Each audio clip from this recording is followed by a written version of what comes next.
And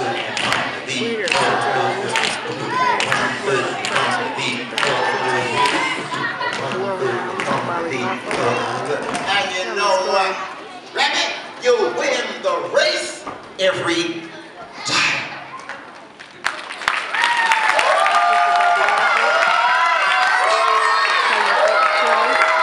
All right.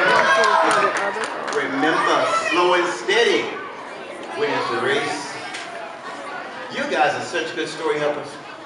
As a matter of fact, Ms. Isom, I have to tell you, this is some of the best participation I have seen on the planet.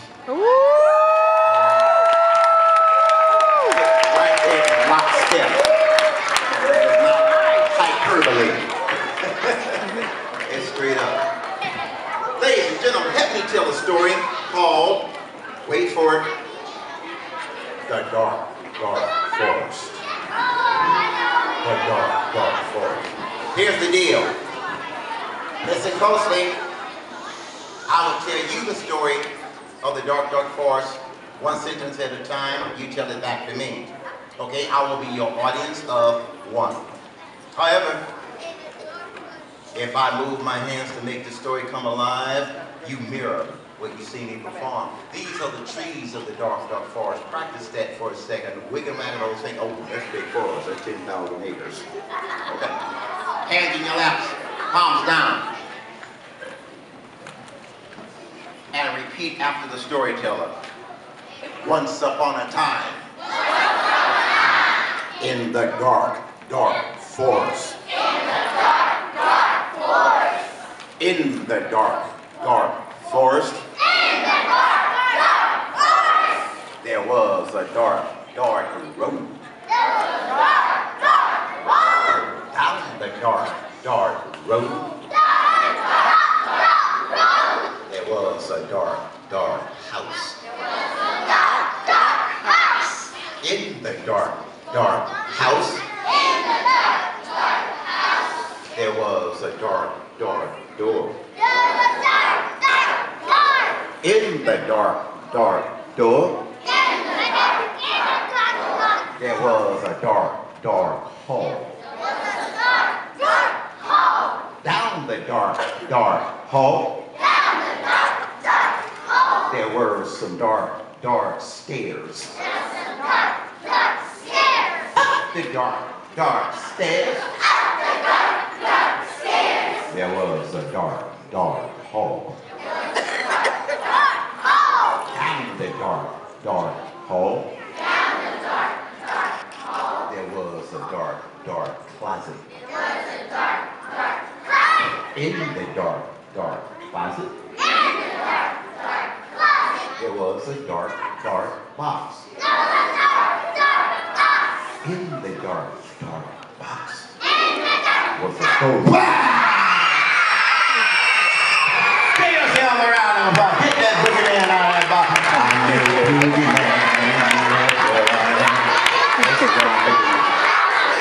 That's some word. Now, ladies and gentlemen, if you want to find the book, it's called The Dark, Dark Tale. In every library under the numbers 398. One more time. 398.2. Yes, go impress that librarian around the corner in that library. You know those numbers. All right, quiet on the set. Quiet on the set. Because I have one more story to tell you that's not from folk tales and fairy tales. This story is true. When Ms. Isom introduced me, she said I used to be a national park ranger, and that was at the Gateway Arch. And I worked as a national park ranger at the Arch for 10 years. And 10 years. And I was a storyteller at the same time. But then when I quit working at the Arch, I remembered all that information that I was taught as a park ranger, because I was able to go to college at the University of Missouri, St. Louis. And I learned a lot of interesting things about history. For example, this true story actually happened in 1805, and it was with a group of men called the Lewis and Clark Expedition, also called the Corps of Discovery. Wait a minute, you old grays. Who's heard of Lewis and Clark? Anybody heard of Lewis and Clark? Oh, okay. Thank you, teachers. Ladies and gentlemen, there was one African-American man that went with Lewis and Clark. Anybody know that man's name? Well, sir, in the black jacket. Say it again. York. Give him a round of applause. York. But guess what? Let me tell you a story about York. He was the body servant of William Clark, his personal servant. And when they got way up north, it was wintertime of 1804, 1805, and they were cold. They were real cold. How cold was it? Real cold. They looked at the thermometer, 70 below zero. Man, that's cold. So they found some Indians to hang out with up in North Dakota. They were called the Mandan. The Mandan. And the other group was called Arikara. Arikara. Now, check this out. The Mandan and the Arikara did not live in teepees. They lived in lodges made out of earth and willow.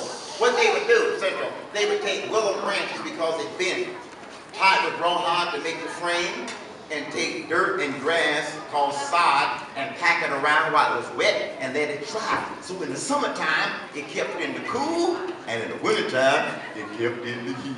They went in there, oh, this is nice. We like this. But they could not all understand Indian language. So they started to interpret back and forth. And all of a sudden, the Indian chiefs, there were 3 of them, saw York. They said, dun. They started pointing at him. York said, what? What's that? What? Their problem? The Indians up there had never seen an African-American person before.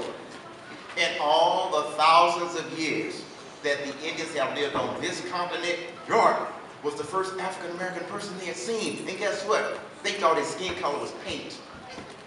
Yeah, they thought he painted himself brown.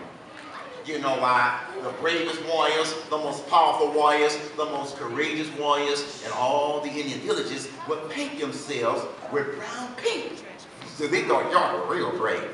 They thought he had been dipped in chocolate and set to dry.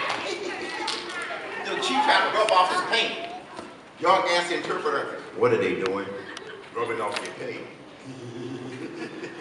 You tell them this is not paint, this is skin. And they didn't believe they were a part of paint. Oh man, don't start a fire and get it out. This is not paint. They still didn't believe York. One cheese spit on his hand.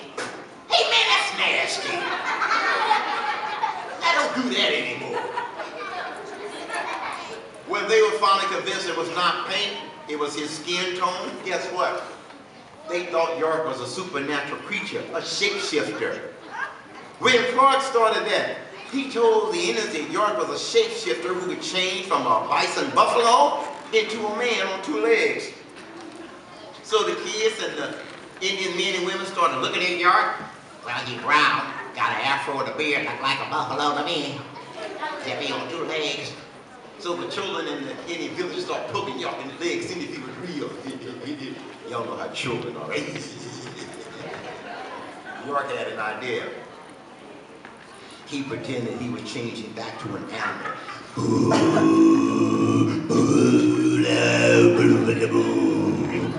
kids backed up off of York. Then York said, come on, y'all, I'm friendly. He did some dead weight lifting with the kids on his arms. Put over his leg, bam, threw a man across the line. He got so convincing. The Indians thought he was the leader of the group. Now, what do you think about that irony? They even changed his name, Central. Instead of York, the Indians called him the Big Medicine. The Big Medicine, sent by the Great Spirit, the Great Mystery, God coming down to visit. And the Indians were saying, Big Medicine, he's the one. Whoa. Lewis and Clark said, oh man, this is getting out of hand. Now they think he's the leader. William Clark said, York. Yes, sir. What's up? He said, tone it down. Tone it down, boy. You getting too big for your britches up there. Man, my britches for me in front of you. All right. start doing